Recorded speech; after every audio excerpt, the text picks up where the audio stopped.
Em 1814, após o poderoso Napoleão Bonaparte ter sido finalmente derrotado e capturado, as principais potências da Europa se reuniram no Congresso de Viena para decidir qual seria o fim do líder francês e de todo o seu império.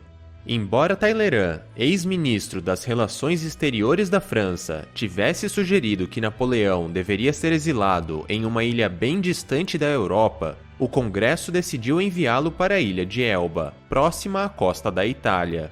Mesmo preso numa ilha, o nome de Napoleão Bonaparte deixava todo mundo preocupado. Meses mais tarde, a ilha de Elba foi cercada e, então, passou a ser vigiada por navios britânicos. Porém, certo dia, uma embarcação conseguiu de alguma maneira aportar na ilha, pegar Napoleão e fugir. Esta fuga, quase impossível, chocou as pessoas por toda a Europa e deixou os governantes aterrorizados. Desejando recuperar o seu poder a qualquer custo, Napoleão retornou para a França.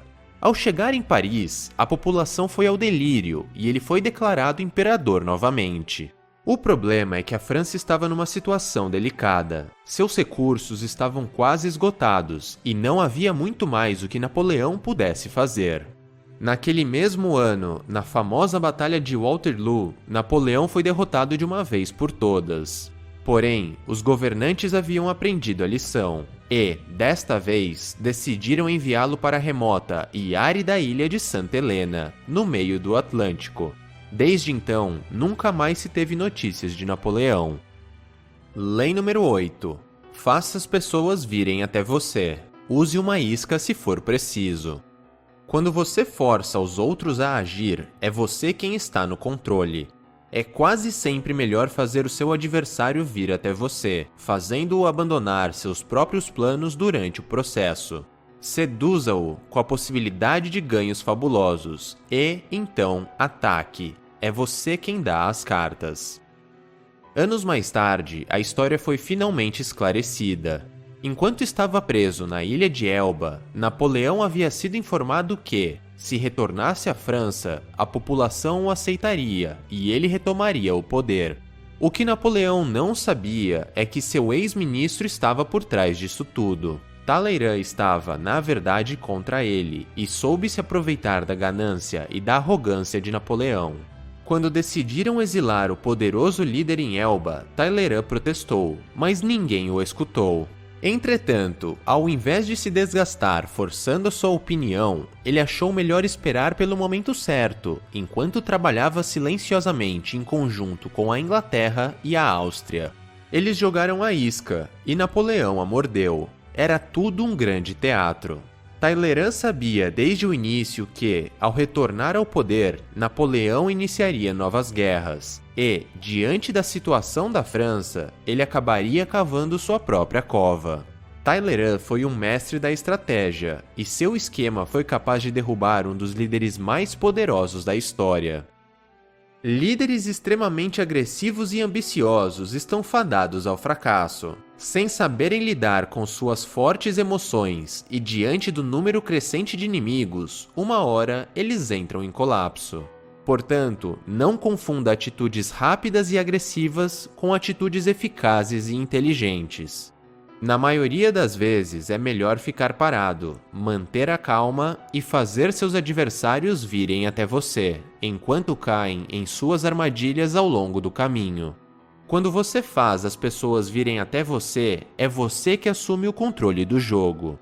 Faça com que os outros reajam aos seus movimentos e não você aos movimentos deles, pois isso os colocará na defensiva. Domine suas próprias emoções e aprenda a jogar com as emoções dos outros. Dessa forma, eles irão cometer ainda mais erros e ficarão cada vez mais fracos.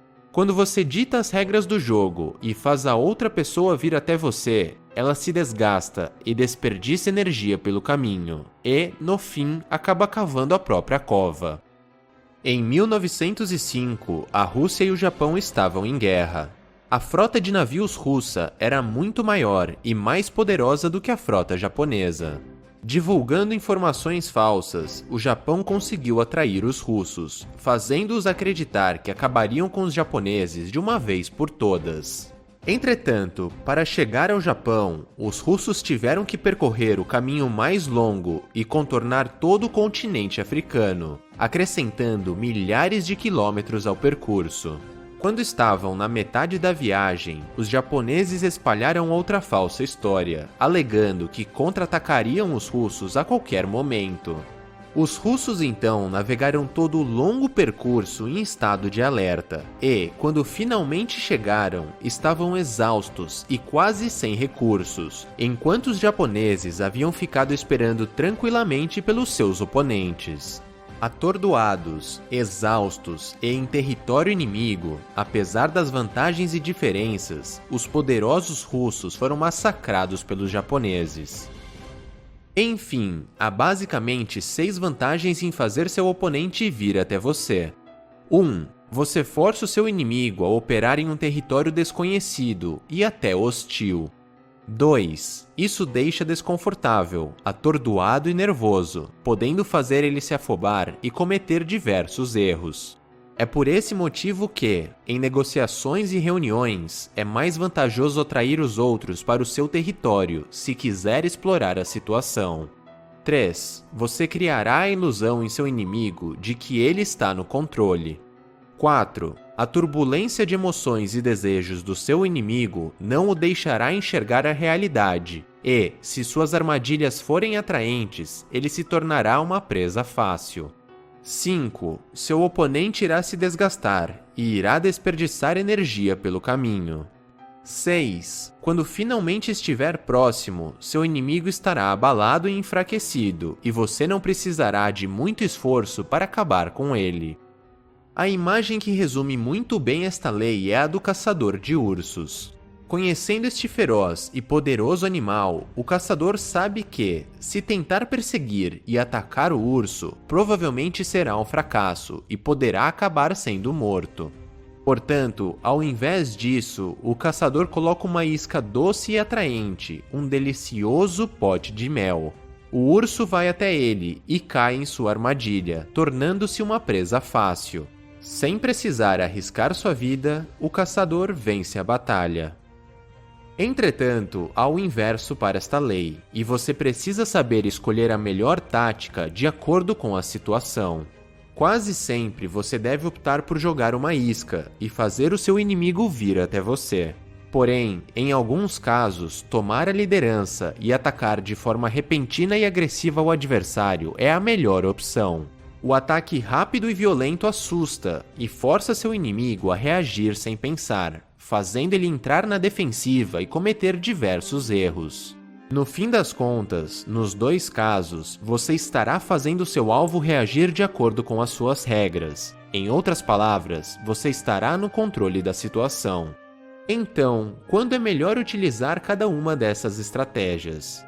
Bem, se você estiver com o tempo ao seu favor e souber que o seu inimigo é tão forte ou mais forte que você, então jogar uma isca e fazê-lo vir até você será a melhor opção. Dessa forma, você irá enfraquecê-lo e poderá eliminá-lo. Por outro lado, se o tempo não estiver ao seu favor e se seu adversário for mais fraco que você, não dê a ele a oportunidade de se recuperar e se fortalecer. Ataque imediatamente e acabe com seu inimigo de uma vez por todas.